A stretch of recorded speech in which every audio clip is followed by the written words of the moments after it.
Boa noite, pessoal. Começar a gravar a aula. Então, esse, se eu não me engano, é o 6º encontro. Deixa eu ver aqui. O último foi o 5º, dia 13. Então, hoje, dia 17/1, é o nosso 6º encontro. Tá. Primeira pergunta, pessoal. Vocês estão conseguindo resolver as questões da lista? Da primeira lista? Precisam de ajuda?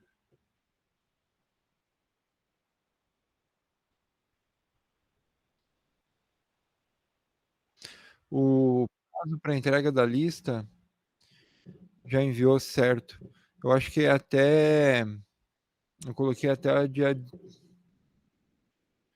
Acho que até dia 28, se eu não me engano. Então tem mais uma semana. É importante que vocês coloquem ela aqui pelo atividades, tarefas pelo SIGA. Aqui, ó, 8 alunos me enviaram a lista pelo sistema. Mesmo que tenha enviado por e-mail, envia de novo pelo SIGA para ficar o registro. Que daí, se tiver qualquer problema com nota depois, fica o registro e ele é incontestável aqui, né? Vamos voltar aqui. Bom, então a gente encerrou o primeiro módulo, né, que é o módulo de conceitos básicos, e a gente viu um pouco sobre operadores, sobre variáveis, constantes, né, os tipos de dados. E a gente fez a primeira lista de exercícios, então, sobre esse conteúdo. Então, com o final do primeiro módulo, vocês já pegaram um pouco de prática para fazer, né, os seus primeiros programinhas mais simples, né, que é onde a gente define uma entrada, faz essa entrada de dados, né, utilizando o teclado, onde o usuário vai informar os dados de entrada. A gente consegue fazer alguns processamentos simples, né, implementar alguns algoritmos, alguns procedimentos mais simples e apresentar isso, né, na forma de uma saída no vídeo, tá? E a gente faz isso em linguagem C. Então, vocês já têm uma noção de como criar os primeiros programas, compilar e ver eles funcionando.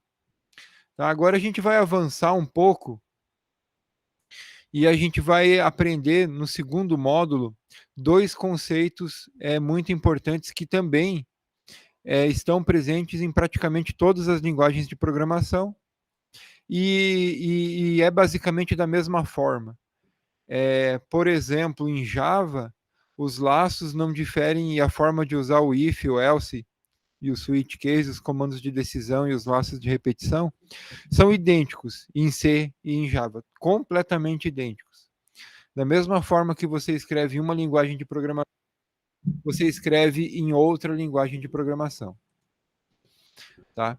Então, o que vocês forem aprender agora nesse segundo módulo é a continuação, então, do conteúdo do primeiro módulo, e esse conteúdo também ele vai servir como base, né, para o estudo de vocês em qualquer outra linguagem de programação. Então, agora, o que são laços de repetição e comandos de decisões? Até o momento, a gente entrava com dados e fazia alguma operação lógica ou aritmética com esse dado para gerar uma saída. Então, tudo aquilo que a gente programava eram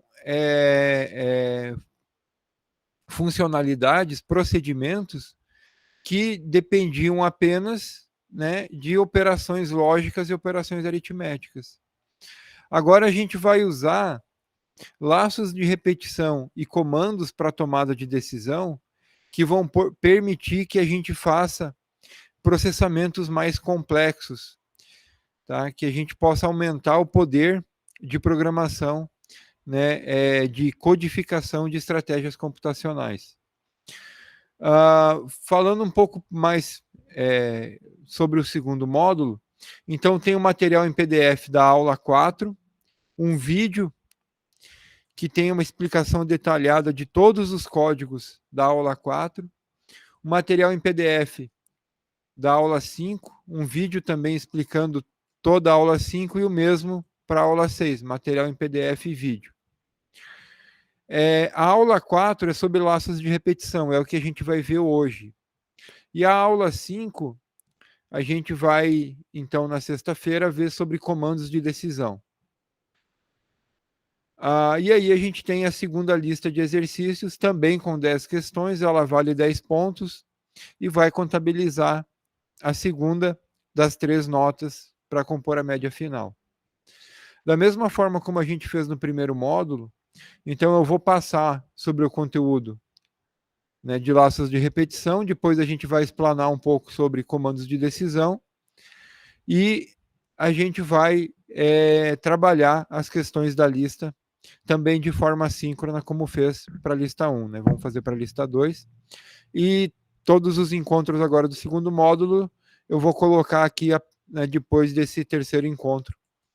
Tá? Vou colocando os vídeos na sequência, conforme a gente for gravando. Ok. Prazo para entrega da lista 2. Deixa eu ver se aparece aqui. Era 28, 31/1. Tá? Eu vou olhar depois o prazo final, mas eu vou estender um pouquinho o prazo de entrega da lista 2. Tá? E vou colocar ela como tarefa aqui no SIGA, da mesma forma que eu fiz para a lista 1, e a entrega da lista 2 também será via SIGA. Bom, alguém quer perguntar alguma coisa? Tem alguma dúvida sobre o que foi comentado?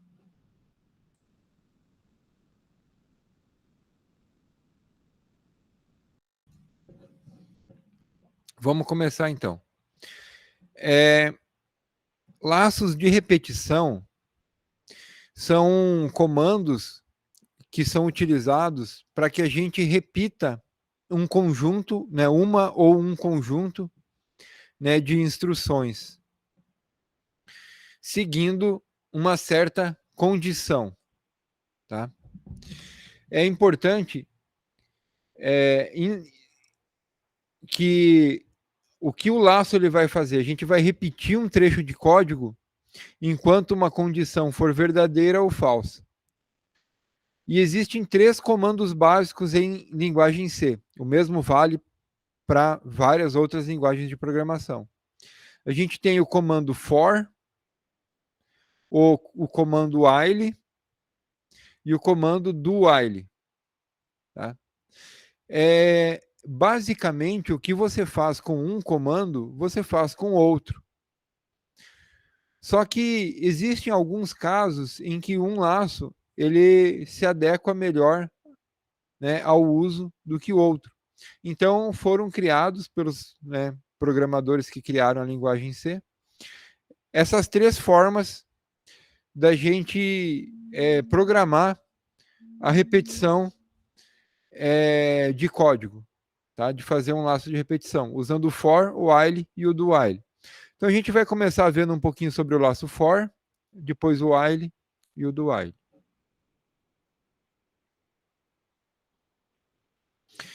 O laço for, ele é uma forma de fazer um laço de repetição, de repetir código, quando a gente quer que esse trecho de código seja repetido um número fixo ou sabido de vezes.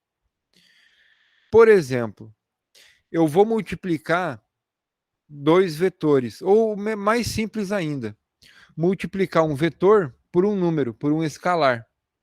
Então, eu tenho um vetor, né, por exemplo, 1, 2 e 3, e vou multiplicar por um escalar, né, pelo número 4. Eu vou repetir essa multiplicação algumas vezes, né, que eu vou multiplicar um número, depois outro por 4. Isso é um exemplo de uso de repetição de código. Tá? A gente vai ver isso aí, exemplos assim, ao longo das aulas, principalmente quando a gente for trabalhar com vetores e matrizes. Tá? A gente vai ver alguns exemplos de repetição de código nessa aula. Então, para ir adiantando e vocês entenderem aonde usa, esse é um exemplo. tá? E quando eu quero multiplicar um vetor ou fazer um cálculo matemático dessa natureza, em geral eu sei quantas vezes eu vou repetir o código. Porque, por exemplo, se eu sei que esse vetor tem 3 elementos, eu vou executar essa multiplicação 3 vezes, né? Então eu sei, eu tenho um número fixo ou um número sabido, né, de vezes que a repetição vai ocorrer, tá? Então é para essas situações, né, que o laço for é utilizado, tá? Vamos ver um código bem interessante que usa o laço for. Então, olhem aqui, pessoal. Para a gente usar o laço for, a gente vai escrever for. Quando a gente escreve a palavra reservada for, ela fica em azul, tá? Assim como int, como return, ela vai ficar em azul. Por quê? Porque é uma palavra reservada da linguagem C. Ela fica dessa cor aqui no code block, em outra interface de desenvolvimento, né, dependendo, ele formata de outra forma. Mas sempre terá um destaque. E aí o que está acontecendo aqui? Ó? O laço for, logo após a gente escrever for, a gente vai abrir e fechar um parêntese. E dentro do parêntese, a gente precisa ter 3 campos. E esses 3 campos são separados por ponto e vírgula. O primeiro campo é chamado de inicialização. E é onde eu vou colocar a informação do início do laço, ou da contagem do laço, a inicialização da repetição. Nesse caso, olha só, foi criada uma variável inteira chamada i. E aqui eu estou dizendo que i vale 0. Então, atribua a constante 0 para a variável i. Então, na inicialização, eu estou dizendo que a variável i é 0. E, pessoal, vocês já vão se habituando, porque i é de iteração.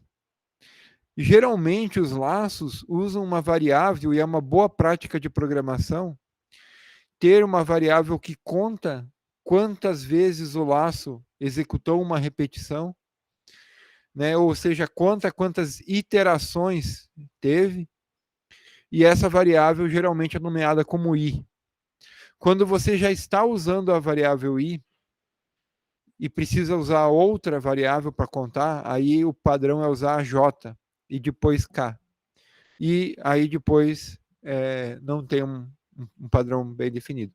Mas I, J e K são as 3 primeiras que sempre se utiliza, tá? A maioria dos programadores, e é uma boa prática de programação usar esse padrão. Então, geralmente, as variáveis nomeadas como I são variáveis que contam quantas vezes o laço repetiu.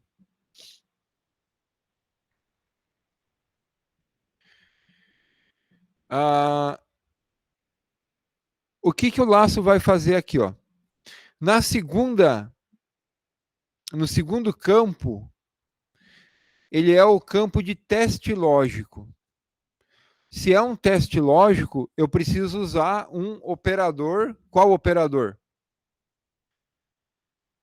Qual dos operadores que a gente viu no primeiro módulo me retorna um valor lógico? Né? São os operadores relacionais ou operadores lógicos. Né? O e lógico, ou o ou lógico, ou o não lógico. Mas, basicamente, eu vou usar, então, operadores relacionais para relacionar quantidades inteiras, né, números, né, e obter um valor lógico. Então, nesse caso, eu coloquei ali, ó, i menor que 20. O que significa eu colocar no teste lógico que i é menor que 20? I menor que 20. Significa o seguinte: ele vai fazer esse teste lógico, ele vai resolver o teste lógico, o laço for, ele vai resolver o teste lógico e vai perguntar, é verdadeiro ou é falso? Se for verdadeiro, ele continua repetindo. Quando for falso, ele para de repetir, né, de fazer a repetição e encerra o laço. Então, o que, que vai acontecer aqui? Ó? Se eu estou falando que o i é igual a zero, ele vai testar i menor que 20, é menor que 20, i é zero, i é menor que 20, é. Então aqui vai ser verdadeiro. Ele vai executar o laço. Tá? E no terceiro campo, a gente tem o incremento. Esse campo ele é executado sempre sempre no final do laço. E olha só, ele vai, sempre depois do teste lógico, ele vai incrementar 1 em i. Então, se em i tinha 0, agora vai ter 1. Tá? E ele executa isso sempre no final do laço. Então, olha só, o que, que esse laço vai fazer? Na prática, esse laço for vai repetir o código que tiver depois dele 20 vezes. Porque a variável i vai assumir valores entre 0 e 20. Quando for 20, até 19 ele executa. Quando der 20, ele não vai executar o laço, porque a condição já vai ser falsa. Porque 20 é igual a 20. Aqui está só menor. Então 20 não é menor que 20. E aí a condição vai ser falsa. De 0 a 19 são 20 vezes, né? Porque a iteração número 0 é a primeira. Então dão 20 iterações. E o que, que ele vai repetir? Ele vai repetir a linha 10. E o que, que tem aqui na linha 10? Na linha 10, ele tem um printf. Então a gente vai fazer uma saída de alguma coisa. E o que, que ele vai sair? Ó? Um caractere. Que caractere que é esse? O asterisco. Então ele vai imprimir 20 asteriscos na tela. Vamos lá. Compilou, executou. Olha aí. 20 asteriscos na tela. Por que, que ele imprimiu 20 asteriscos na tela? Porque ele repetiu 20 vezes o código da linha número 10, né? Esse printf. Como não há nenhum caractere aqui indicando nova linha ou tabulação, ele imprimiu um após o outro.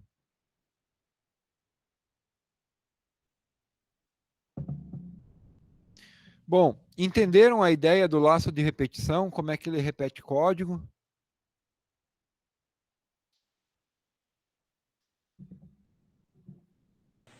Sim, sim. A gente está vendo alguns códigos bem simples, mas no terceiro e que é o último módulo, quando a gente estudar um pouquinho sobre vetores, aí a gente vai usar um pouco mais, a gente vai ver o tanto que é importante saber manipular laços de repetição e comandos de decisão.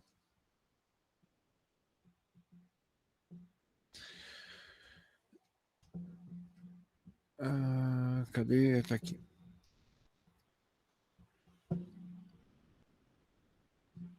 Então, como eu disse, né, o laço for ele é dividido então em 3 partes, né, separadas por parênteses, né, que é a inicialização, o teste e o incremento.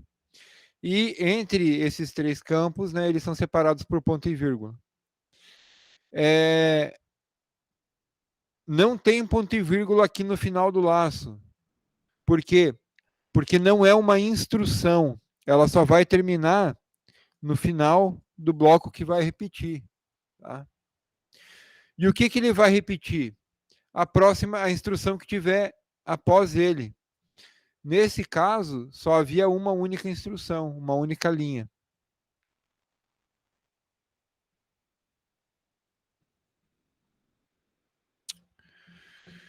Bom, o próximo exemplo é um exemplo bem legalzinho, porque ele imprime a tabuada dos 6.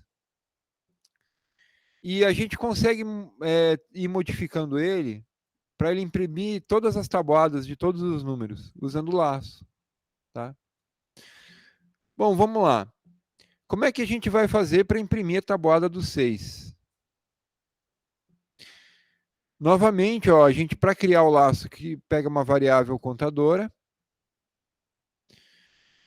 né?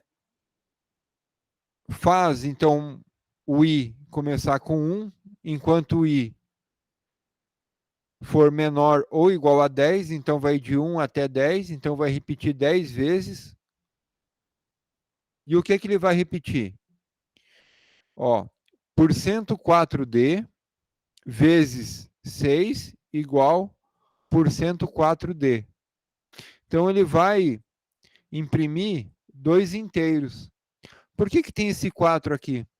Porque ele está dizendo para a impressão ser formatada e ocupar apenas 4 casas, para a tabuada ficar alinhada. E o que ele vai imprimir? Ele vai imprimir, olha só, se aqui vai variar o i de 1 até 10, e aqui eu estou dizendo, ó, né, vezes 6, eu posso, na primeira iteração, multiplicar o i por 6, vai dar 1 vezes 6. Na segunda, 2 vezes 6, 3 vezes 6 e assim por diante. Então, olha só, aqui nesse primeiro inteiro eu imprimo o i, que vai variar de 1 até 10. Então, 1, né, vezes 6, 2, 3 até 10 vezes 6. E o segundo inteiro, eu mando imprimir o resultado da multiplicação entre i e 6. Tá? E aí ele vai imprimir, né, a tabuada do 6. Vamos ver como é que vai ficar isso. Ó, compilou, executou.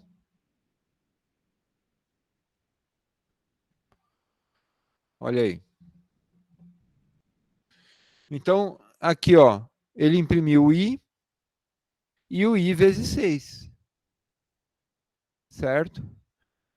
Então, como é que a gente faria isso sem laço de repetição? A gente teria que escrever um printf para cada linha e colocar os valores. Aqui a gente tem esses valores invariáveis, a gente tem uma instrução que vai gerar um intervalo de valores que essa variável vai variar durante a execução e eu vou usar esses valores no processamento. Vocês estão percebendo como isso insere uma complexidade na programação, naquilo que a gente pode fazer agora? Aumenta, né, as possibilidades, né, repetir vários trechos de código, né, conforme a necessidade, conforme né, um resultado lógico. Bom, vamos lá. Alguma dúvida, pessoal?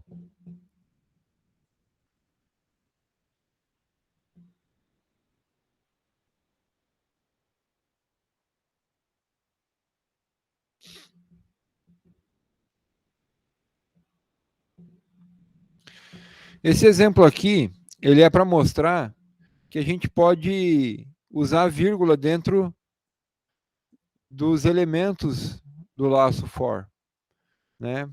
Para colocar, por exemplo, inicialização de duas variáveis e incremento de duas variáveis. Olha o ponto e vírgula aqui.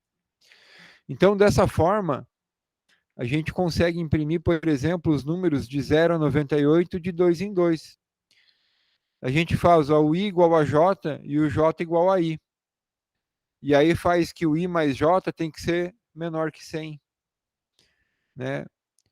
E aí só incrementa eles a cada repetição. Então, no primeiro laço ele vai imprimir 0, depois ele vai incrementar, no i e no j vai ter 1, então 1 mais 1, 2, ele vai incrementar, e assim por diante. Ó.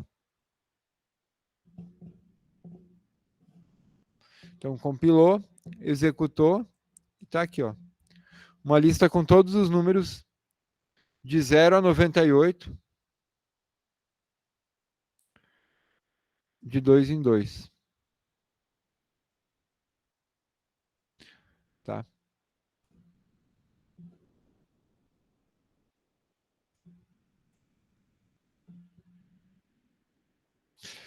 Ah, eu acabei pulando um código.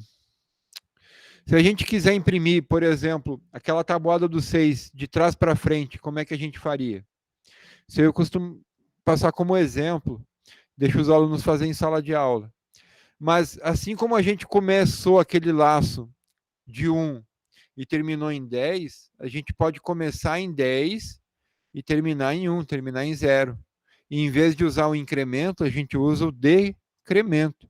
Então começa em 10, 9, 8, 7, a gente faz o range de números que vai variar ao contrário. Tá? A gente faz as iterações ao contrário.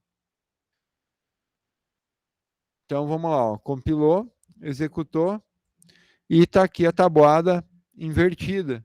Então a gente inverteu a ordem do laço e o código, né, ficou praticamente o mesmo. Inverteu só o range, né, o início e o final do intervalo do laço. O resto do código continuou exatamente o mesmo. Se a gente quiser imprimir, por exemplo, múltiplos de 3, também é um exemplo interessante para vocês perceberem o uso de laços, né? A gente faz a inicialização, ó, inicializa com 3, né? E aí faz, por exemplo, até 100. Então, né, com i sendo menor ou igual a 100. Qual que é o segredo? Na hora de fazer a soma, a gente soma de 3 em 3. Em vez de incrementar 1, incrementa de 3 em 3. Ah, eu quero os múltiplos de 2. Começa com 2 e incrementa de 2 em 2. Ah, eu quero os múltiplos de 8. Começa com 8 e incrementa de 8 em 8. Né? E aí ele vai te dar os múltiplos conforme você programou. Vamos ver aqui, ó. Compilou, executou e está aqui. Os múltiplos de 3, ó. 3, 6, 9, 12, 15, 18, 21, 24, 27, 30. E assim por diante. Tá?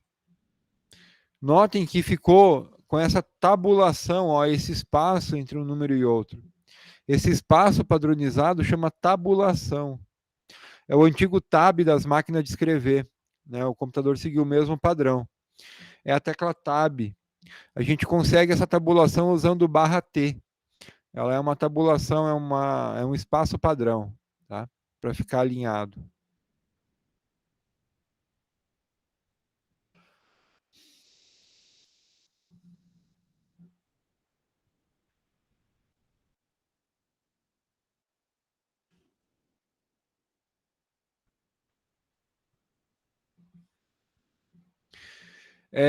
Um outro exemplo curioso é que o caractere é um inteiro. Eu já comentei isso mais de uma vez. Então a gente pode usar caractere para iterar laço. Então digamos que eu quero imprimir todas as letras de A minúsculo até Z minúsculo.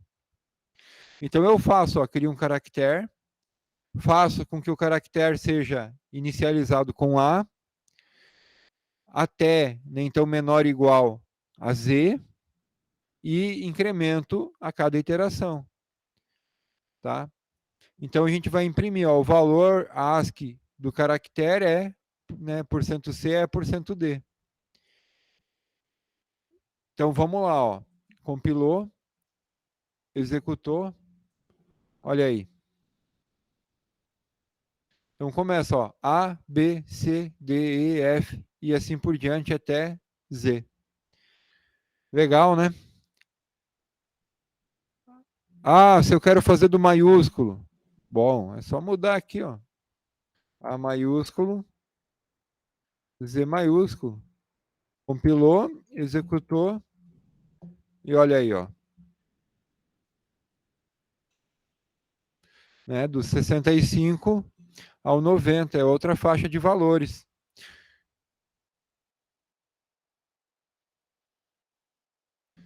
Ah, mas, professor, não funciona o E.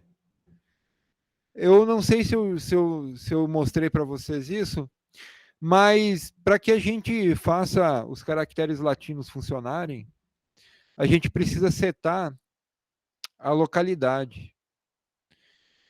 E para fazer isso, uma das formas é usando essa biblioteca aqui, ó, include loqueio.h. E aí a gente chama essa função dela aqui, ó, e coloca português. E aí ele já começa a reconhecer, a gente pode escrever, tá, com C cedilha e tal, e vai funcionar, vai ficar sempre certinho. Tá? Basta chamar então aqui, ó, incluir a biblioteca setLoqueio e chamar essa função aqui, setLoqueio. Passa o primeiro parâmetro é essa constante, LCAL, e a segunda, português. Tá? E aí ele vai imprimir bonitinho, né? Aqui, ó, o E. Cedilha, acento, tio, ele imprime tudo certinho daí, tá? Eu não, acho que eu evitei mostrar isso aqui antes para não confundir muito vocês, mas agora já dá para mostrar isso aí. Alguma dúvida, pessoal? Estão conseguindo acompanhar? Eu estou conseguindo. Tranquilo.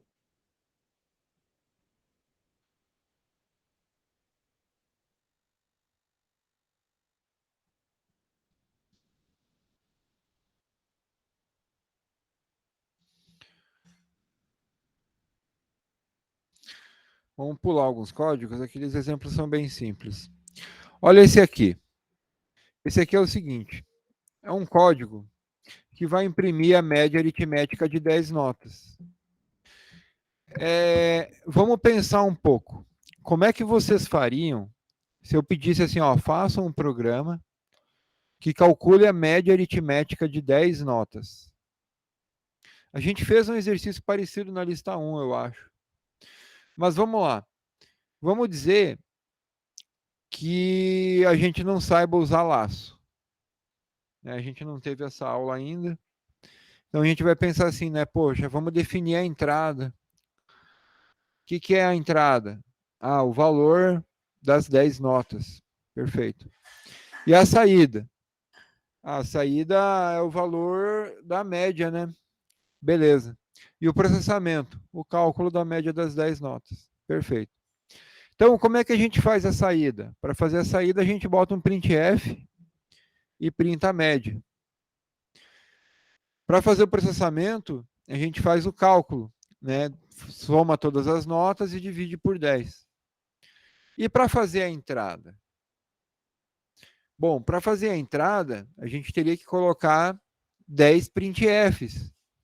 Cada um dizendo assim, ó, insira, digite a nota 1, digite a nota 2, digite a nota 3 e um scanf embaixo de cada printf. A gente teria que criar 10 variáveis, né? A variável da nota 1, da nota 2, para que a gente pudesse ir colocando os valores digitados, por exemplo. Então, essa entrada de dados, né, botar um printf e fazer um scanf, se repete para as 10 notas. Então, a gente pode colocar isso dentro do laço de repetição, dentro do nosso for. Então, se eu sei que são 10 notas, eu vou repetir a entrada 10 vezes. Tá? Esse código aqui está um pouquinho mais rebuscado, que ele está usando uma variável constante aqui, ó. Usando o modificador const. Significa que isso aqui é um valor, uma variável, é um valor constante, não é uma variável. Tá? O max não pode ter seu conteúdo alterado em tempo de execução. Tá? Tem o const aqui. Mas vamos lá, ó. Então, se são 10 iterações, então eu vou, né, dizer que vou criar uma variável max até com o valor 10. E aí vou fazer o laço, ó, para ir indo de 0 até max. Né? Intervalo aberto, então de 0 a 9, que 0 é a primeira, então são 10 vezes que vai repetir. E aqui faço o incremento. Aí o que a gente vai fazer? Olha só. A gente pode, quando a gente vai repetir mais de uma linha de código, a gente precisa colocar dentro de um bloco. Igual a função main, ó. Então a gente coloca, abre e fecha, né, as chaves. Então a gente delimita um bloco. Então vai repetir tudo que está entre a linha 14 e a linha 19. É um bloco. E o que a gente vai repetir? Bom, a entrada dos dados. E a gente vai aproveitar e fazer uma parte do cálculo da média. Como é que a gente vai fazer isso? Ó, vamos criar uma variável chamada soma. E a gente começa ela com 0. E aí, a gente cria dentro do laço uma variável chamada nota, que vai receber a nota que o usuário vai digitar. A gente coloca um printf, ó, digite a nota %d, então, né, i mais 1, então, para i igual a 0 é 1, i igual a 1 é 2, né, então digite a nota 1, a nota 2, a nota 3. Faz um scanf, salva na variável nota, e aí já soma essa nota na variável soma, ó, mais igual. Isso aqui é como se fosse, né, soma, recebe, soma, mais nota.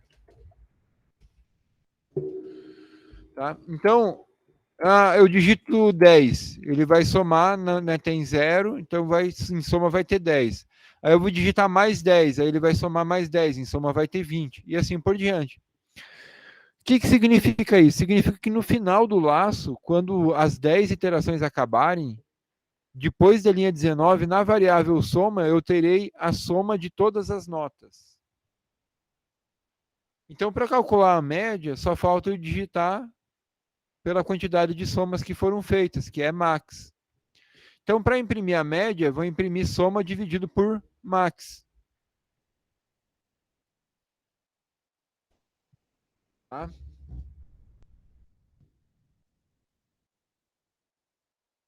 Então, vamos lá. Vamos testar esse cálculo da média. Compilou, executou. Então, olha lá. Ó. Digite a nota 1. Então, vamos fazer a média. Ó. 1, 2, 3, 4, 5, 6, 7, 8, 9, 10. Ih, eu apertei número demais aqui. Em vez de 8, eu apertei 38. Então, na verdade, a média aqui deu 8,5. Deixa eu fazer de novo.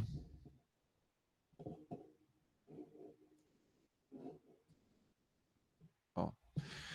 Vamos botar o mesmo número. Né? A média entre o mesmo número é o próprio número. Então, a média deu 5. Tá?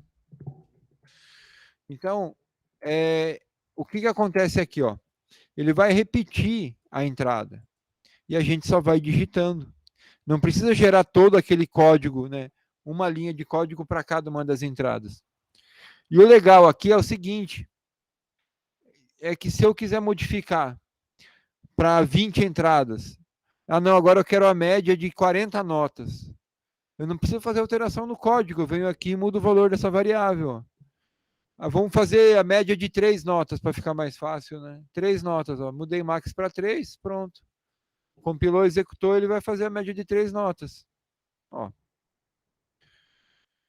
4, 5 e 6. Deu 5. Tá? Então, eu não preciso fazer alterações muito significativas no código para alterar a funcionalidade, já que usei laço de repetição. Então, isso facilita muito a programação de procedimentos mais complexos. Tá? É muito importante vocês compreenderem e dominarem, né, os laços de repetição, tá? E os comandos de decisão. É primordial para programar em qualquer linguagem de programação. É a base de qualquer software. Tá? É o principal. Vamos lá. Próximo exemplo.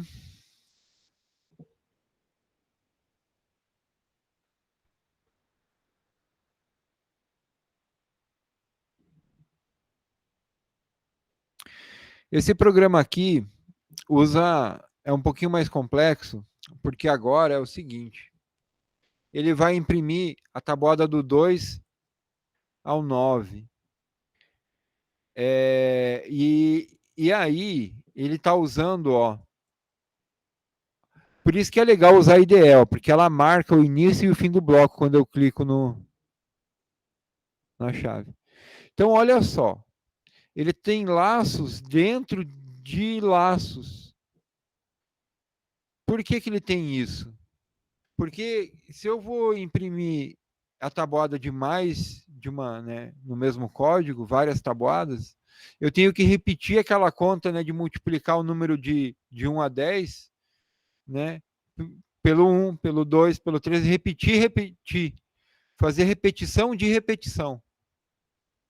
Tá? Eu explico bem esse código na aula gravada.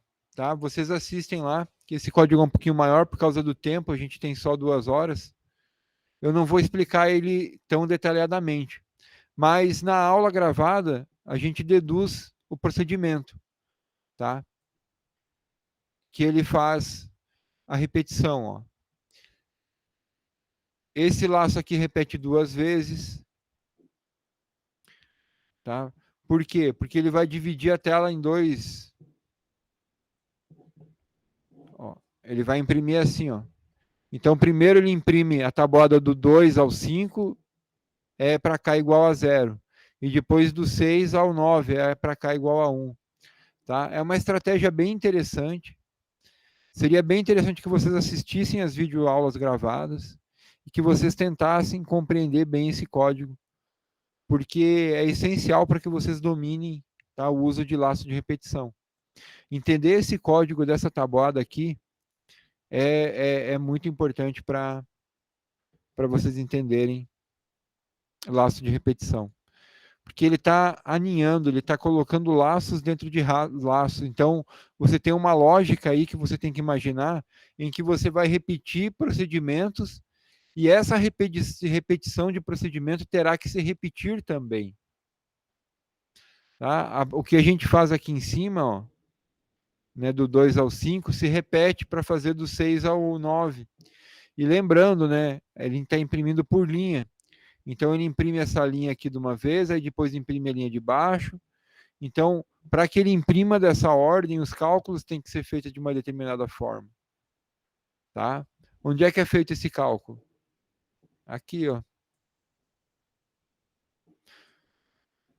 Tá? E aqui, para mostrar. Tá?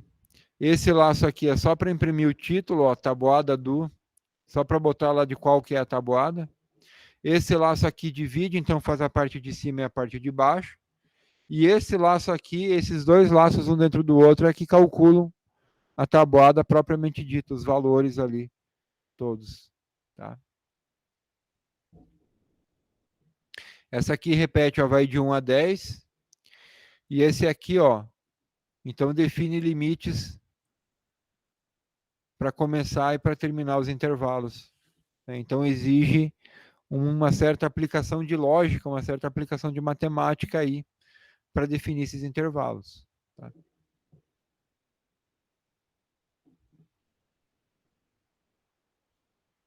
Antigamente, esse código aqui também eu explico na aula, se utilizava caracteres especiais para fazer desenhos, principalmente usando impressora matricial. Esse programinha aqui usa o printf e laço para imprimir uma árvore de Natal. Então você digita um caractere, né, que você quer que seja o lado direito da árvore e o lado esquerdo.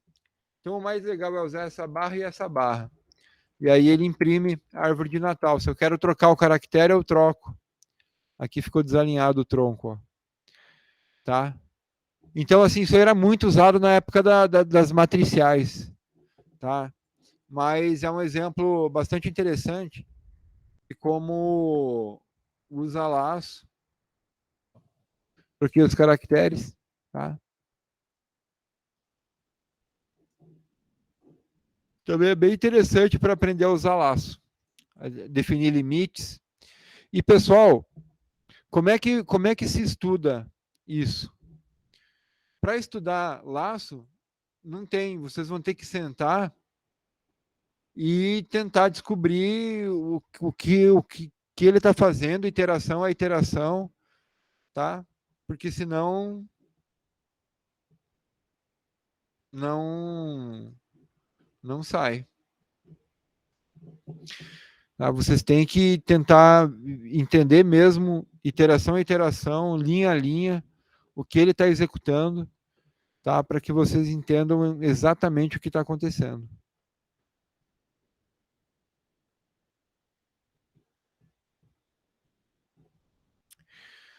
Vamos para o segundo laço. O laço while, tá? Então ele significa enquanto. Enquanto a condição lógica for verdade, ele repete o trecho de código. Tá? Só um minutinho, pessoal.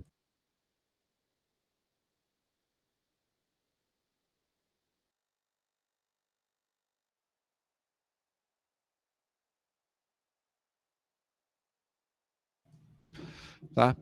Então vamos lá. Como é que funciona o laço while?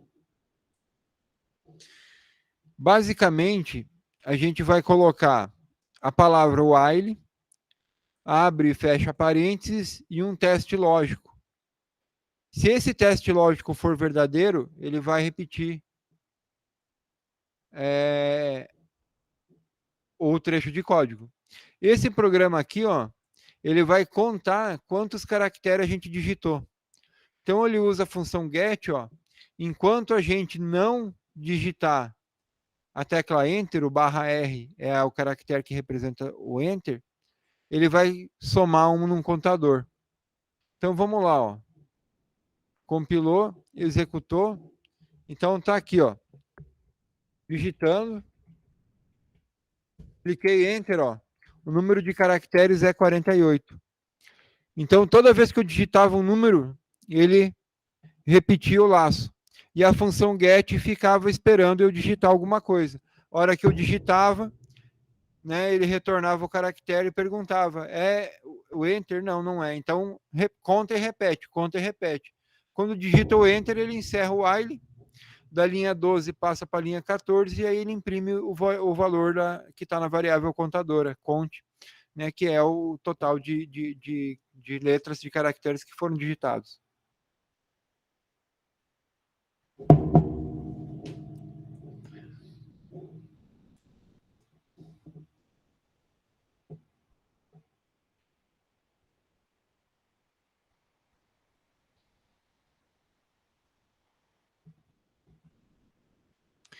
Esse programa aqui, ele usa essa biblioteca aqui, ó, stdlib. E tem dois elementos muito importantes que também aparecem em diversas linguagens de programação. Na verdade, é um problema bem interessante da ciência da computação, que é o uso de números aleatórios. A gente vai usar a stdlib, né, Standard Library, biblioteca padrão, do C, que é esse arquivo stdlib, para usar uma funçãozinha chamada rand. Rand vem de randômico, aleatório. Toda vez que a gente chama a função rand, ela nos devolve um número pseudo-aleatório. Tá? Existe um certo nível de aleatoriedade, mas ele não é um número puramente aleatório. Ele é um número calculado matematicamente, então ele é determinístico. É um número pseudo-aleatório. Fazendo um paralelo aqui, pessoal, eu estudei no mestrado e também desenvolvi alguns trabalhos. Os números aleatórios, existem diversos problemas na computação, ou nas engenharias, ou que podem ser resolvidos com métodos numéricos probabilísticos. Você trabalha com probabilidades. E para gerar probabilidades, você pode gerar apostas, rodadas aleatórias. E aí você gerando várias Esses métodos são chamados de métodos de Monte Carlo, por causa de cassino. É como se fosse, por exemplo, assim, ó, eu quero jogar dados, mas eu não sei qual é o resultado. Mas eu posso gerar uma probabilidade. Então eu vou jogar 100 mil vezes o dado e vou anotar cada vez que cada número caiu. E aí eu vou gerar probabilidades. Ó, de cair o número 1 é tantos por cento, o 2 é tantos por cento.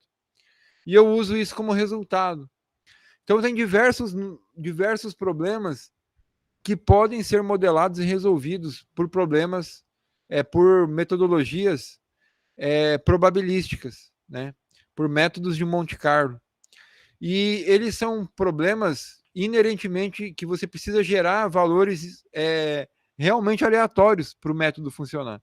Mas funciona com números pseudo-aleatórios. Então, gerar número aleatório, existem serviços online que geram números aleatórios. Tem o random.org, um deles é baseado em decaimento de material radioativo que emite partícula, e a emissão dessas partículas é um evento fisicamente aleatório, então usa isso. Um outro gerador de número realmente aleatório é um observatório que fica observando quantas partículas de não sei qual tipo incidem na atmosfera superior e fazem a contagem, e como não tem como prever de onde essas partículas vêm, então considera-se que também é um evento fisicamente, né, naturalmente aleatório, e dá para usar essas contagens como sendo valores gerados aleatoriamente de forma pura. Então, assim, gerar um número que seja aleatório de verdade é um problema muito sério. Tá? Não existem máquinas que geram números aleatórios. Então, por exemplo, se eu preciso de um gerador de números aleatórios, eu preciso comprar uma máquina que tem um elemento radioativo que está decaindo e tem um sensor que está contando esse decaimento e gerando valores de decaimento que são fisicamente aleatórios. Então, né, essa função range, ela vai fazer um cálculo matemático e vai gerar um número que é pseudo-aleatório. Tá? Querem aprender mais? Vão atrás. É interessante, é legal. Procurem sobre geração de números aleatórios e números pseudo-aleatórios em computação. Vocês vão ver o tanto de coisa assim diferente que tem para isso, simplesmente para gerar um valor qualquer. Então, o que esse programa aqui vai fazer? Ele vai testar a capacidade de adivinhar uma letra. Ele vai fazer um laço. Agora a gente vai usar o laço do while e o laço while. A principal diferença entre o laço do while e o while é que o laço while faz o teste e repete. O do while, ele repete e depois faz o teste. Então ele garante que a primeira iteração acontece, mesmo que o teste seja falso. Então ele vai gerar um valor aleatório, vai somar com A, então é uma letra, tá? De A minúsculo a A maiúsculo, a Z minúsculo, aliás. E aí ele pede para a gente digitar uma letra entre A e Z. E aí ele vai comparar, ó, se o valor digitado é igual a, né, ao secreto. Ó. Enquanto for diferente, ele vai dizer que é incorreto e vai pedir para repetir. Se for correto, ele vai pedir para a gente, ele vai dizer quantas tentativas a gente usou e vai pedir se a gente quer repetir. Então, se a gente digitar o S minúsculo ou maiúsculo, ele vai dar verdade aqui e vai repetir o laço do, que vai fazer o jogo acontecer novamente. Esse laço do while, ele é usado para o seguinte, para a gente poder repetir o jogo. Todos os códigos que a gente executou até agora, eles executavam uma vez só. Se eu quisesse testar ele para outros valores, eu tinha que executar de novo, né? Mas eu posso agora fazer um laço e perguntar, você quer executar de novo? Sim. S, executa, sem precisar encerrar. É isso que esse laço do while faz. Então, vamos lá. Ó. Compilou, executou. Então, ó, digite uma letra entre A e Z. Vamos lá. A é incorreto. S, incorreto. B, F, R. Caramba, não vou acertar nunca.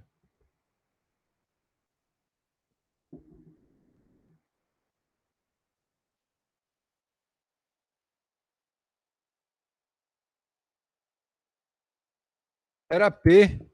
P é correto. Você acertou em 31 tentativas. Foram quase todas as letras do alfabeto, mais de uma vez, inclusive. 31 tentativas. Mas é isso aí. Quero jogar novamente? Sim. Digito S, ó. Ele sorteou outro número aleatório, vai ser outra letra. Ó, P é incorreto, ó. Então, ai, ai, vamos, ó, era o H. Quero jogar novamente, eu digitei o J, ó. Então ele até logo, boa sorte. Ele entendeu como sendo não, porque eu não digitei o S. E aí ele encerrou a execução do código. Então esse programinha é um programinha que ele pode ficar executando, né? A gente quer jogar de novo? Sim. Não? Não. Tá?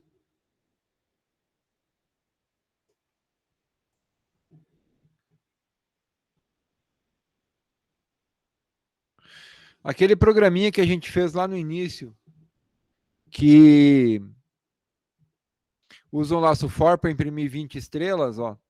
Esse aqui é exatamente, é o código equivalente usando o while. A gente tem a inicialização na linha 8, o teste lógico aqui no corpo do while e o incremento aqui no final do laço. Então, esse código e aquele outro código são equivalentes. Eles vão gerar códigos de máquinas diferentes, mas eles são códigos equivalentes, tá? Vão gerar exatamente o mesmo resultado do ponto de vista de procedimento computacional.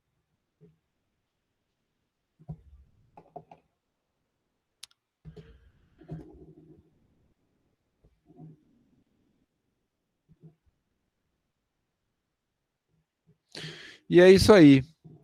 Sobre laços de repetição, pessoal, era isso que eu tinha para explicar para vocês. São basicamente 3 laços: o for, o while e o do while. O for a gente usa geralmente quando a gente sabe os limites, início e fim da repetição. O while, ele é o enquanto, então repete enquanto a condição for verdadeira. E o do while, ele é igual ao while, só que ele garante a execução, a primeira execução. Porque o while, ele testa antes de executar o que está no bloco. Se for falso, já na primeira iteração, ele não executa o que está dentro do bloco. O do não. Mesmo que o teste seja falso, ele executa a primeira iteração.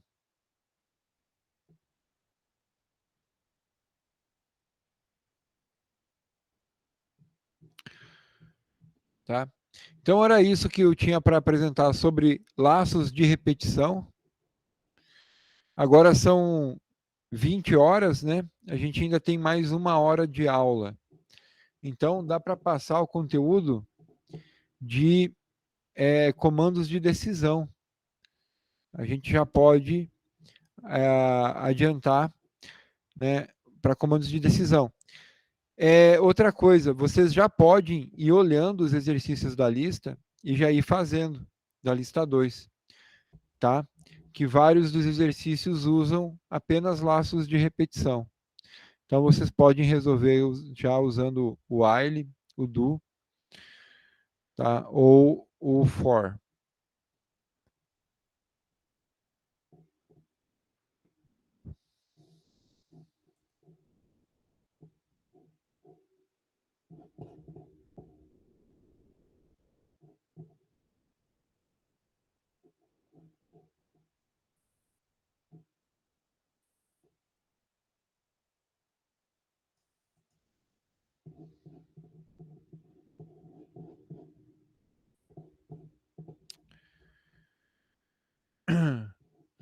Bom, pessoal, sobre comandos de decisão. O comando que a gente viu até o momento que toma uma decisão é o que a gente pode usar para tomar uma decisão é o operador ternário. Só que agora, essas tomadas de decisão, o que a gente está vendo no módulo 2, na verdade, é visto como desvio de fluxo de execução. O que seria isso? Todo código em C, ele é top-down, ou seja, ele executa da primeira linha e vai até a última linha que foi digitada. O laço de repetição, ele é uma instrução que vai desviar o fluxo de execução. Ou seja, eu não vou mais executar nesse padrão top-down, eu vou gerar um laço, um ponto do código que fica repetindo. E com o comando de decisão, eu desvio trechos, eu pulo trechos de código. Se for assim, eu executo isso. Se for assado, eu executo de outra forma.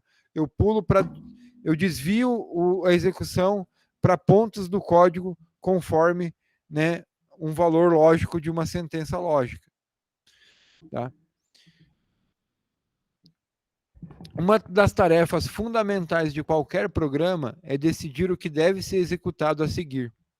Os comandos de decisão permitem determinar qual é a ação a ser tomada com base no resultado de uma expressão condicional, né, de uma expressão lógica. Isso significa que podemos selecionar entre ações alternativas dependendo do critério desenvolvido no decorrer da execução do programa. A gente vai ver basicamente o comando if, tá? E o comando if else. E também temos o comando switch case. Então, olha só. O primeiro programa mostra uma decisão simples.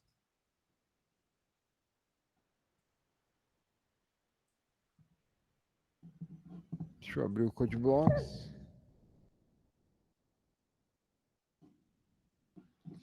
O que ele faz aqui? Ó? Ele cria uma variável anos e pede quantos anos você tem. E solicita o scanf.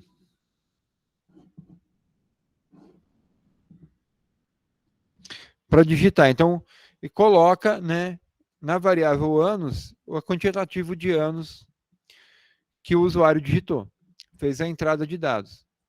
Aí, olha só. If anos menor 30, o que é isso? Como é que a gente vai interpretar isso? Como é que a gente... O if é o se. Se os anos for um valor menor do que 30, é assim que a gente lê isso. Se os anos for um valor menor do que 30, ou se aqui, nessa posição de memória, né, 100 anos tiver um valor que for inferior a 30, então ele vai executar o que vem logo após o if. Né, vai imprimir você é muito jovem. Caso contrário, ele não vai imprimir nada. Vai simplesmente finalizar o código. Tá? Isso é o if. Então a gente vai criar uma expressão lógica que, se for verdade, ele executa. Caso não for, ele não vai executar, ele vai pular esse trecho de código. Certo, pessoal? Então vamos lá, ó. 21, você é muito jovem, tá? Porque 21 é menor que 30.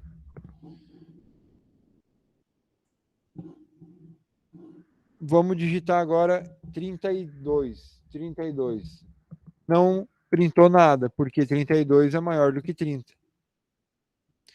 Então, esse é um exemplo do uso do if para tomada de decisão. Tá?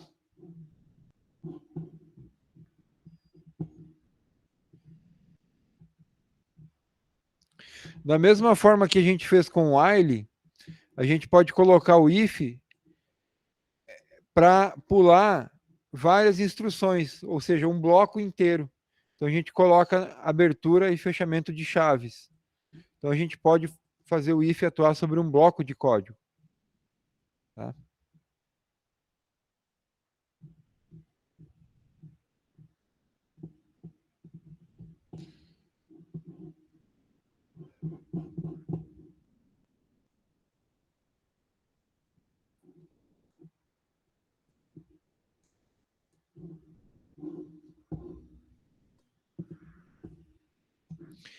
Esse segundo programa aqui, ó, ele vai solicitar para que a gente digite uma frase. Então ele vai usar o while, ó, com a função get para pegar cada caractere da frase que a gente digitar. E aí ele vai usar um if, ó. Esse caractere é o caractere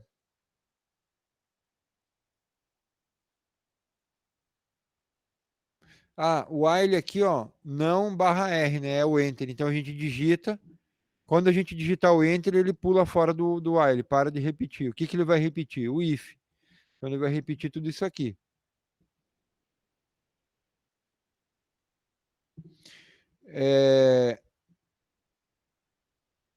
E aí ele vai contar. Esse código aqui, eu modifiquei na vez passada que eu apliquei ele. Então, se o caractere digitado for igual a 0, ele vai somar 1 aqui. E aí ele vai imprimir lá, ó, você digitou, né, %d zeros. Ou seja, quantos caracteres 0 foram digitados. Então, vamos executar ele, ó. Compilou, executou, e ó, digite uma frase. Então, a gente vai digitar. Vou botar, ó, 2, 3, 4 zeros. Enter. Você digitou 4 zeros. Tá? Eu quero saber quantos caracteres A e quantos caracteres B. Então, se o caractere for o A, ou, olhem só, tem um ou lógico. Então, se for igual ao A, ou se for igual ao B, ele vai contar. Tá? Então, olha só. Digite uma frase. Eu vou digitar, ó, 1, 2, 3, A, 1, 2, 3, 4, B. Tá? Então, são 7. E aí eu vou digitar vários outros caracteres. Dou um Enter. Você digitou 7 zeros. Né? Na verdade, eu não atualizei o texto da saída, mas ele contou quantos A e quantos B eu digitei. Tá? Então, funciona para a gente fazer contagem de entrada, é um exemplo de uso.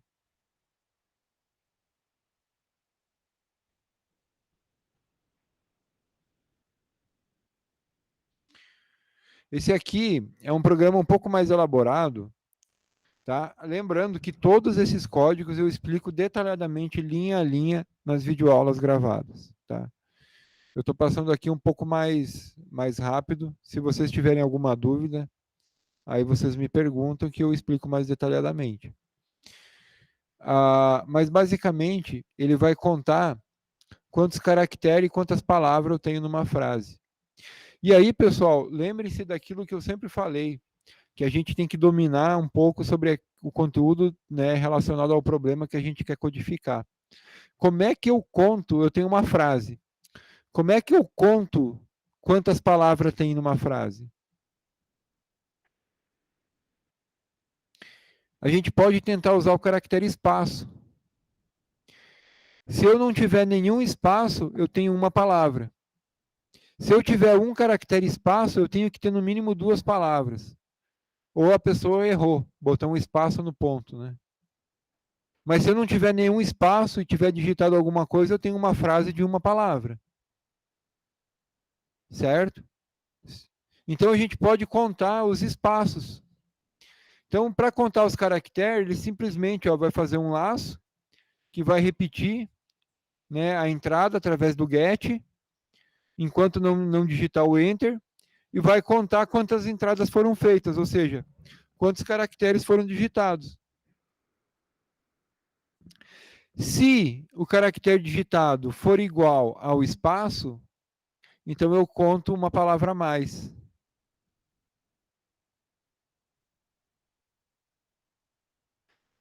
Como a palavra começou com 0, eu somo 1. Porque se não tiver nenhum espaço, eu tenho no mínimo uma palavra. Tá? Então vamos lá, ó. Compilou, executou. Vamos digitar uma frase de uma palavra. Oi. 2 caracteres, uma palavra. Vamos digitar, então, com 2 palavras. Olá, mundo. 11 caracteres, 2 palavras. Contou um espaço. Tá?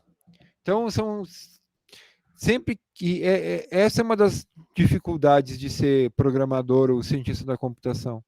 É que toda vez que você vai resolver um problema, você tem que entrar na área que o problema está inserido e estudar essa área e, de certa forma, dominar um pouco essa área.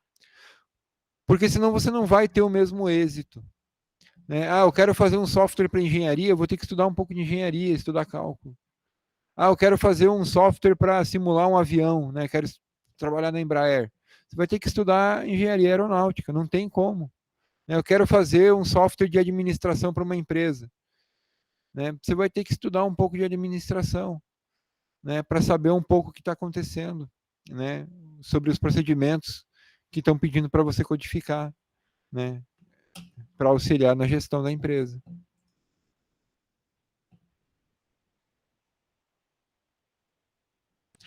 O programa 8 modela um jogo de cara ou coroa, que ele calcula as estatísticas, né, do ganhador, do perdedor, tá? Faz um relatóriozinho do jogo, deem uma olhada.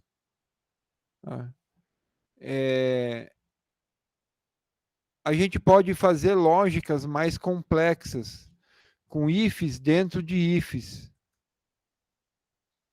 tá? Usando tipo, como se fosse o e, o ou. Então, se eu tenho esse e um if dentro desse, eu tenho que ser verdade esse e esse. Então, colocar um if dentro de outro é como se eu usasse o e lógico, tá? Então, esse e esse, tá? Então, aqui eu digito caracteres de A a Z, e se isso aqui for verdade e isso aqui for verdade, é porque a gente digitou uma letra minúscula. Se está entre o A minúsculo e o Z minúsculo, caso esteja fora, né? Então, isso aqui vai ser falso, ele vai pular essa linha, tá?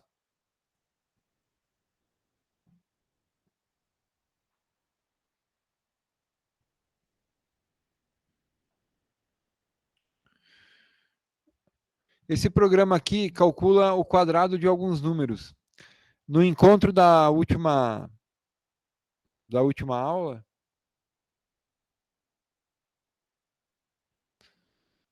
dei uma olhada lá. A gente fez uns testes medindo o tempo computacional. Bem legal.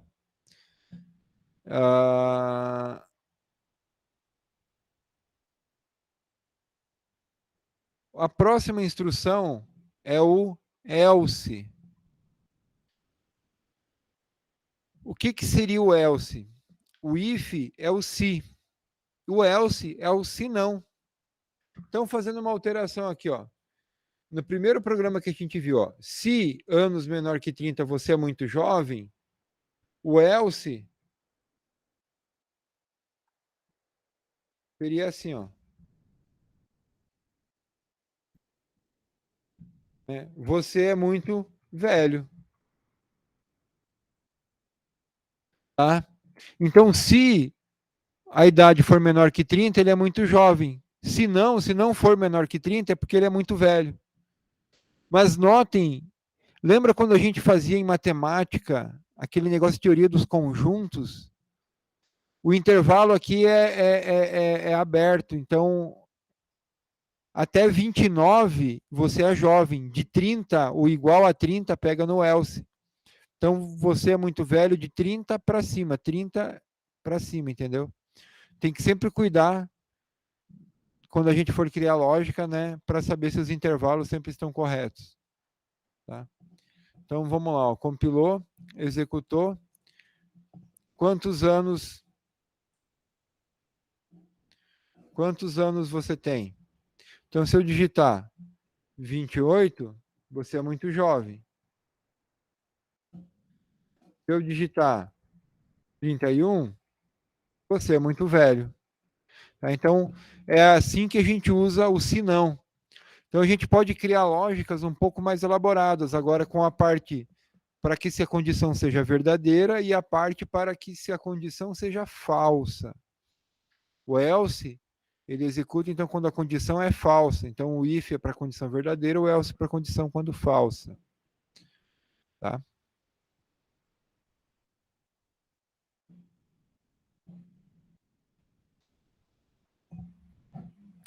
Esse aqui é um exemplozinho que usa if, ó. É aquele da frase, né? Se detectou zero. O que é a modificação aqui, ó? Se ele quer saber se você digitou zeros ou se você não digitou. Se digitou, ele imprime quantos. E caso você não tenha digitado nenhum zero, você não digitou zeros. Então, como é que faz isso? A gente faz, o código é exatamente o mesmo, só que aqui a gente coloca um if, ó. Se a variável contadora for maior que zero, significa que foi digitado algum zero. Aí a gente printa. Caso contrário, você não digitou zeros. E aí ele vai printar, né, a segunda parte. Olha aí, compilou, executou. Então digite uma frase, ó. Digitar uma frase, enter, ó. Você não digitou zeros. Agora eu vou digitar uma frase com zeros. Tá, zero detectado. Você digitou 4 zeros. Então a gente pode, usando essas. Não sei se vocês conseguiram acompanhar bem, mas a gente consegue usar essas instruções para ir tomando decisões ao longo da execução, e essas decisões influenciam no processamento. Essa é que é a grande questão. Conforme, né, o resultado de uma condição, ou conforme algo acontecer, a gente processa de uma forma ou processa de outra, né? A gente pode intercalar vários processamentos, vários procedimentos, né? Repetir procedimentos, se determinada condição for atingida, repete de uma forma ou então repete de outra forma, tá? Então, para isso que a gente usa os desvios de fluxo de execução, né? Que são os laços de repetição e os comandos de decisão, tomada de decisão. Esse código aqui é o último código da aula 5. Ele mostra como a gente poderia, por exemplo, imprimir um tabuleiro de xadrez, ó, usando caracteres especiais em hexadecimal, ó, /x. Então ele vai imprimir caracteres cheios e caracteres vazios, né? Quadrados cheios e quadrados vazios. Para imprimir um tabuleiro de xadrez, ele está usando dois laços for. Esse é um código bem interessante, né, para vocês fazerem um exercício e tentar executar ele no papel e fazer algumas modificações. Por exemplo, eu quero imprimir um tabuleiro maior.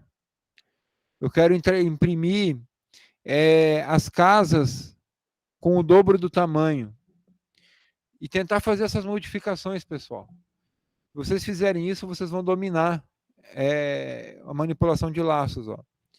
Então, por exemplo, cada tabuleiro, cada quadrado, ó, é 2 por 2. São dois caracteres que são usados. Se eu quero aumentar o tamanho dele para ocupar, por exemplo, o tamanho de 4 aqui, que alteração eu faço no código? Como é que eu altero? Ele é 8 por 8, mas eu quero um 16 por 16, ou um 5 por 5, ou um 4 por 4. Como é que faz essa alteração?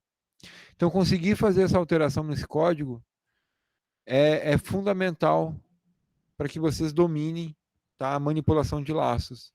Gostaria que vocês tentassem fazer isso, tá? E na próxima aula a gente conversa sobre isso aí.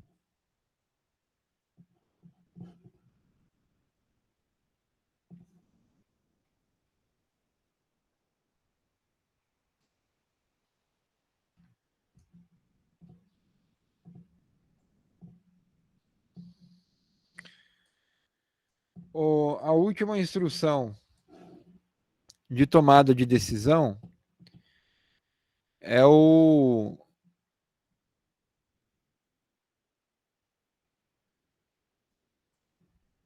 switch case.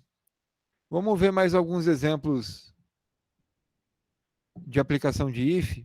Lembrando que todos esses códigos estão bem explicados, tá? Nas aulas que estão gravadas. É que as aulas gravadas, elas são bem grandes. Tem algumas que são de 4 horas, tá? Mas, por exemplo, ó, esse programa aqui desenha uma linha diagonal na tela. Modificações interessantes seriam desenhar um X na tela. Desenhar uma linha ao contrário. Essa está de uma forma, alinhar ela de outra forma. Tudo isso são exercícios interessantes para vocês fazer, para aprender a manipular laço. Ó. Tá? Eu quero aumentar, diminuir esse intervalo. Como é que faz? Quero aumentar o tamanho de cada bloco. Como é que a gente aumenta? Né? Por exemplo, ó, se a gente fizer isso aqui, ó, olha o que acontece.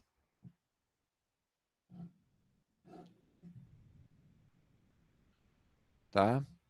Então, fazer modificações aqui, para que vocês entendam o que acontece, é interessante.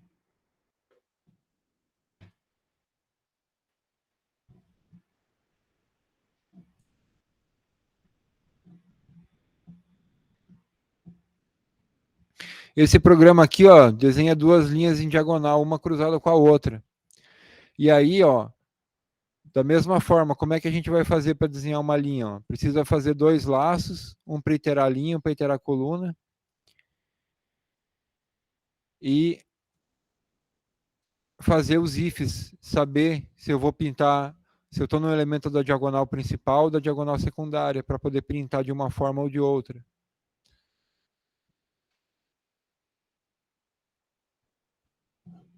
Ó. Da mesma forma, se eu quero aumentar o intervalo, se eu quero aumentar os caracteres, como é que a gente faz alterações nesse código? Entendeu?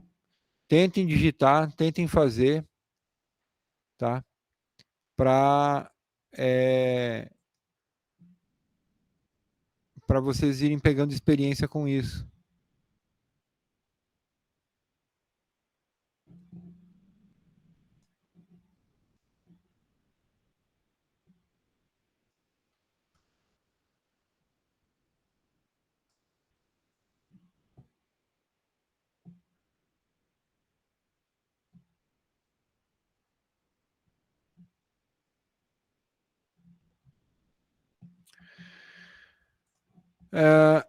Os próximos exemplos, a gente vai mostrar como é que funcionaria o switch case. Esses exemplos aqui eu vou explicar um pouquinho melhor, porque eles são mais elaborados e exemplificam melhor o uso de if-else. Então, olha só.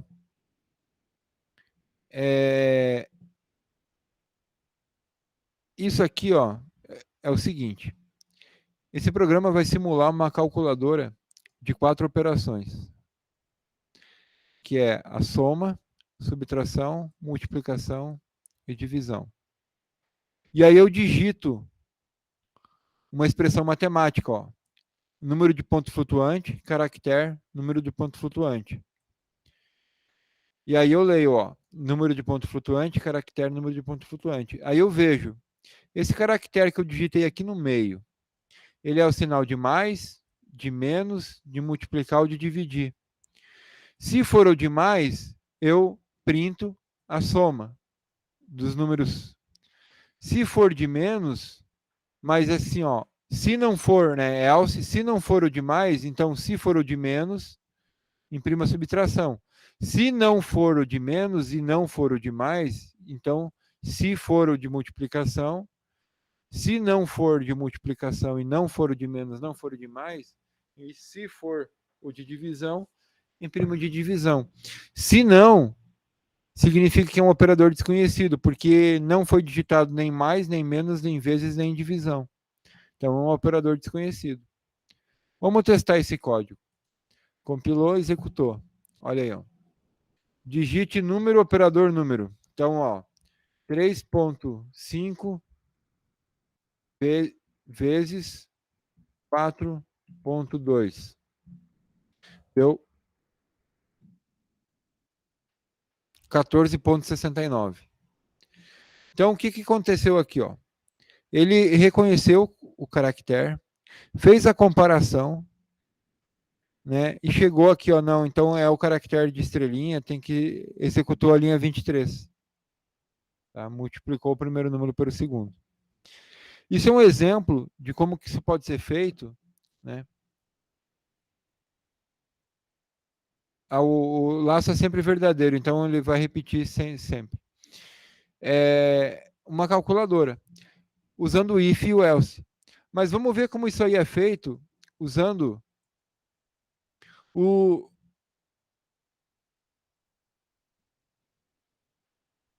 switch case.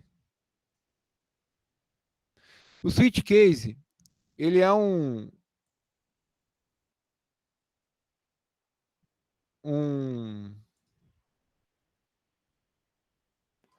comando que ele faz aquele alinhamento de if de forma mais eficiente. Que imagina a gente chegar na divisão, a gente teve que fazer 4 comparações. E o switch case faz isso direto. Como que ele faz isso? Olha só. A gente coloca switch e coloca aqui, ó, o caractere, aquilo que a gente quer testar. Caso ele for esse, executa isso. Caso for esse, executa isso. Caso for esse, executa isso. E ele já faz essa comparação direto. Então ele é um pouco mais eficiente que usar ifs e elses aninhados. Então o switch case sempre vai ter essa sintaxe: switch, aquilo que eu quero testar, e os casos possíveis que ele vai assumir. E o default é quando não tiver nenhum caso, né? Tipo, não for nenhum dos casos previsto, então é o default, né? Nesse caso, operador desconhecido. Tá? Então é isso que o switch case faz. Ele é muito utilizado para a criação de menus, tá? E também linguagens de programações mais novas usam muito, tá? Java, C++, e é exatamente igual. Então, se o operador aqui, né, o %C aqui, se o símbolo que eu digitar, né, switch, né, se case esse ou esse. Para que é esse break? Esse break é o seguinte. Então, caso eu digitar o mais, ele vai executar isso aqui e aí vai achar o break.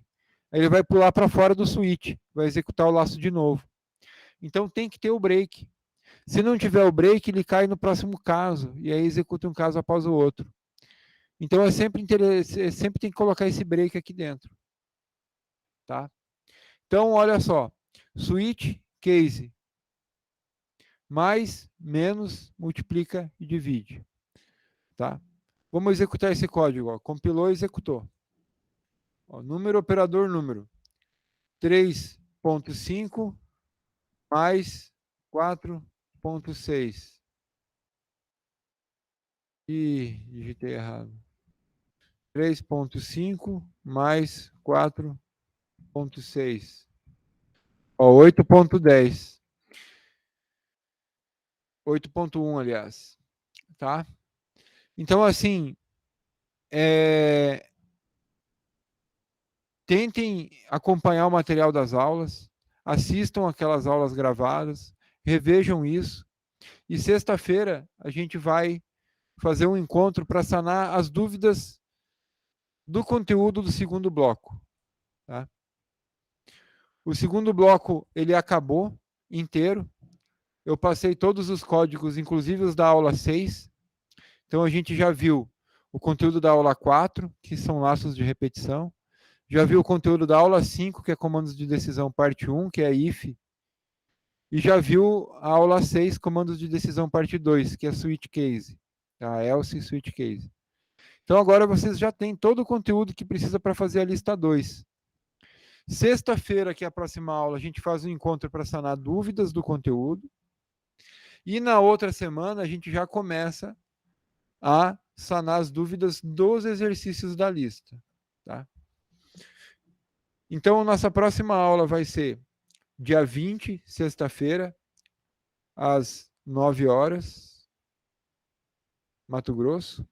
E aí a gente vai fazer esse encontro para sanar dúvidas do conteúdo da aula 4, 5 e 6, das aulas 4, 5 e 6. Tá? E aí, pessoal, eu deixo aberto agora para vocês fazerem perguntas. Estão com alguma dúvida do conteúdo? Eu passei muito rápido, querem perguntar, querem que eu volte e reexplico alguma coisa? Não, acho que agora é fazer os testes aí, né? Tentar rodar. As dúvidas só vão aparecer quando for fazer mesmo, né? Isso. Pegam os códigos, podem tentar entrar lá no GitHub, baixam os códigos, tentam executar e compreender código a código. Qualquer coisa na aula gravada eu explico literalmente linha por linha cada código, tá bem explicadinho a estratégia que foi usada para gerar cada código, tá? E no último módulo, que é funções, vetores e matrizes, aí a gente vai ver mais aplicações práticas do módulo 1 e do módulo 2. Porque para fazer a manipulação de vetores e matrizes, a gente já precisa usar, né, os comandos de desvio de fluxo de código, né, de forma... a gente já vai aplicar. Tá? Então é isso aí, pessoal. Se não tem dúvidas, a gente se vê então na próxima aula. Tá? Vão assistindo as aulas e tentando executar os códigos. E anotem as dúvidas. Qualquer coisa, vocês podem entrar em contato comigo pelo WhatsApp. E a gente se vê, então, na próxima aula, sexta-feira. Boa noite, pessoal, e obrigado por terem assistido às aulas. Pode falar, Edilson.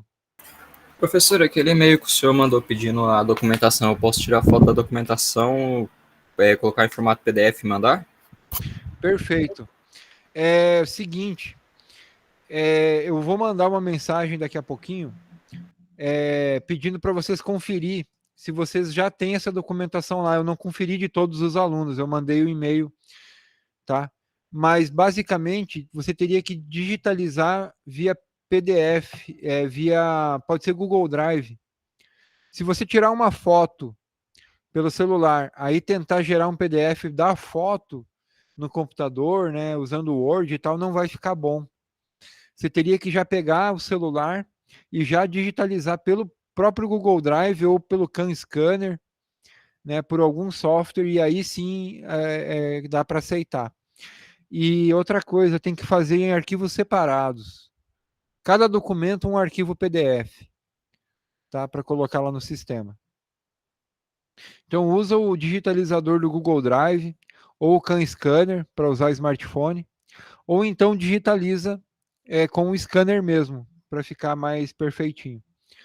Qualquer coisa, se você não conseguir gerar uma imagem legal dos documentos, você pode ir no núcleo ou no campus aqui em Alto Araguaia, se você for aluno daqui, ou no núcleo pedagógico lá de Rondonópolis, se for aluno de Rondonópolis, e escanear no scanner que tem lá. Tá? Tem secretário lá, tem estagiário, tem uma secretária, né? É só perguntar e levar os documentos que eles escaneiam e colocam no sistema. Ou então, você espera um dos dias que eu vou para Rondonópolis, né? E fala comigo. Aqui em Alto Araguaia eu estou, né, na sala da coordenação sempre, então é só ir lá que eu escaneio para você. Tem essas opções. Professor, essa documentação não tem nada a ver com a disciplina, né? É outra coisa. Na verdade, essa documentação foi a secretaria acadêmica, porque eu também sou o coordenador do curso de bacharelado em ciência da computação. Então, como coordenador do curso, a secretaria acadêmica me solicitou que eu informasse os alunos, né, para que eles providenciassem essa documentação e me entregassem para eu colocar no sistema. Que documentação que é essa? Com o uso do SIGA-A, a Unemat vai passar a emitir diplomas digitais. E para emitir esse diploma digital, a Unemat precisa de todos os documentos dos alunos digitalizados lá no SIGA-A. Como é que foi feito para mim? Eu fui aluno da Unemat, formei em 2011, a secretaria acadêmica ela tinha que guardar uma pasta com cópia autenticada de todos os meus documentos, para que ela pudesse emitir e garantir a emissão do meu diploma, né? Aferir o grau de nível superior. Então, e eles têm que guardar isso por muitos anos. Eu acredito que, na verdade, a minha pasta deve estar guardada lá ainda com os meus documentos. Então, assim, é bem complicado. Então, como eles estão migrando para esse sistema digital, todos os alunos ativos, né, vão passar para esse regime digital. Então, precisa ter esses documentos digitalizados no SIGA. Então, não sei se você é aluno do curso de computação, mas provavelmente, se durante a matrícula e o processo de ingresso você não submeteu no SIGA os seus documentos pessoais, provavelmente em algum momento você vai ter que fazer para poder pegar o diploma. Então, aqui a gente está adiantando já e já solicitando para os alunos, que a gente tem bastante aluno que é de antes do SIGA, né? Ah, entendi.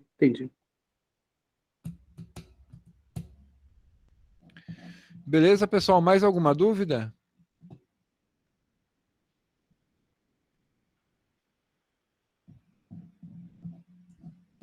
Deixa eu só ver uma coisa aqui.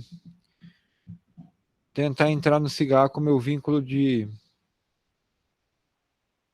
Mas tem como vocês verem lá no SIGA, se vocês estão com os documentos... Vocês entram na página de vocês e aí do lado da foto de vocês clicam em meus dados pessoais. Lá vai ter todas as informações pessoais de vocês. E no último campo vai estar lá, ó, documentos pessoais.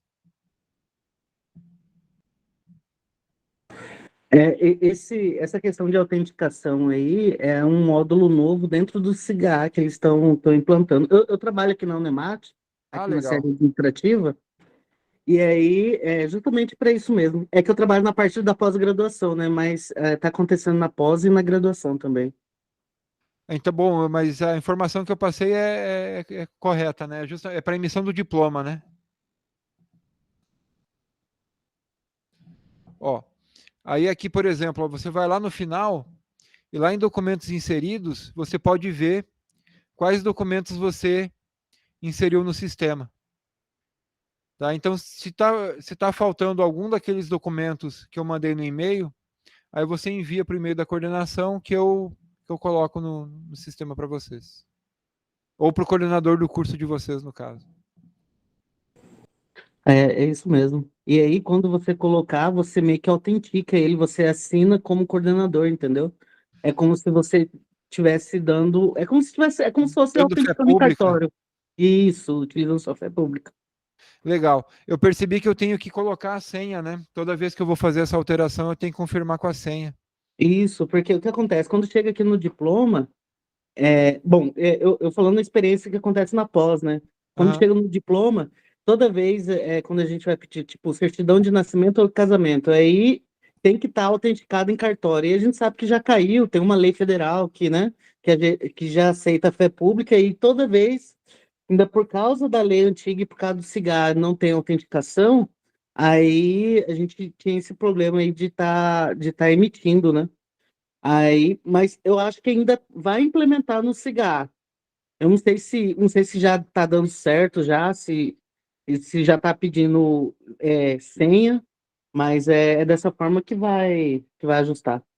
Legal. Legal. O SIGA é um sistema, eu gostei bastante. Eu sei que eles ainda não colocaram todas as funcionalidades, né? Eles estão colocando aos poucos, mas tanto como professor como coordenador tem as funções que já estão disponíveis e ajudam bastante, tanto para projetos, né, para extensão, para gestão das aulas. Eu estou achando fantástico. E agora a gente também tá implementando o CIPAC, que é a parte administrativa, que ele vai estar interligado com o cigarro. Então, e tem outros módulos também que ainda tá em implementação, vai ficar legal. Tá ficando e vai ficar melhor ainda. Legal, muito bom. Bom, pessoal, então já vai ser 21h49. Alguém tem mais alguma pergunta?